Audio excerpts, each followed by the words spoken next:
Bipartisan members of Congress slammed President Donald Trump's administration its inaction in the face of China's severe oppression of its Muslim minority, the Uyghurs.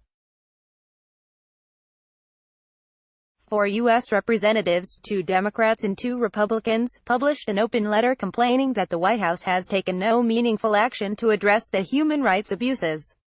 Over the past 2 years, China has been cracking down on Uyghurs, a mostly Muslim ethnic group in the western frontier region of Xinjiang. Beijing has waged counterterrorism campaigns against the Uyghurs for at least 10 years but recently amped up its surveillance measures, likely to protect their investments and relationships with nearby countries. Uyghurs walk through a security checkpoint into the Hotan Bazaar in Xinjiang under a giant screen showing Chinese President Xi Jinping in November 2017. This is a common scene in Xinjiang nowadays. AP photo, Ng Hongguan. In the letter, addressed to Secretary of State Mike Pompeo, 4 members of the House Foreign Affairs Committee, HFAC, criticized the Trump administration for appearing to abandon a promise to explore sanctions on China over its human rights record in Xinjiang. As many as 2 million Uyghurs are currently imprisoned in prison-like camps in Xinjiang, according to State Department statistics. Witnesses and former detainees have described filthy conditions and physical and psychological torture. Read more. Shocking footage purportedly shows cells inside prison camp where China oppresses Muslim minority. The letter said, it appears that the administration has taken no meaningful action in response to the situation in the Xuyr, and we write today with a renewed sense of urgency on this serious matter. Xuyr stands for Xinjiang Uyghur Autonomous Region. Uyghur is an alternative spelling. Some Uyghurs also refer to the area as East Turkestan. The letter was co-signed by Rep. Elliot Engel, the Democratic chairman of the HFAC, Rep. Brad Sherman, a Democrat from California, Rep. Ted Yoho, a Republican from Florida, and Rep. Chris Smith, a Republican from New Jersey. Headquarters of Thermo Fisher Scientific in Waltham, Massachusetts. The New York Times reported that Beijing was using its equipment to oppress people in Xinjiang.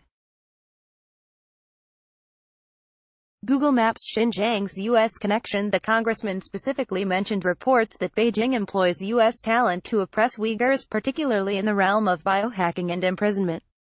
The New York Times reported last month that China had been using equipment from Thermo Fisher, a Massachusetts biotech company, to collect DNA samples from millions of Uyghurs under the guise of a free health check.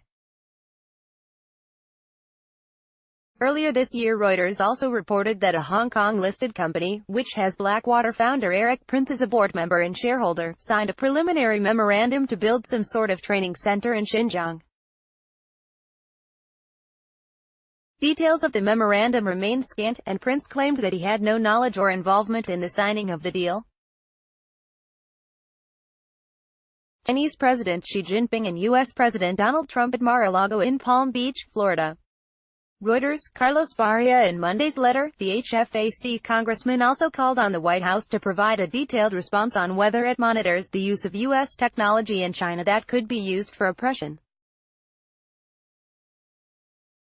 They also asked whether U.S. companies are providing technology or security training for security personnel in Xinjiang, among others.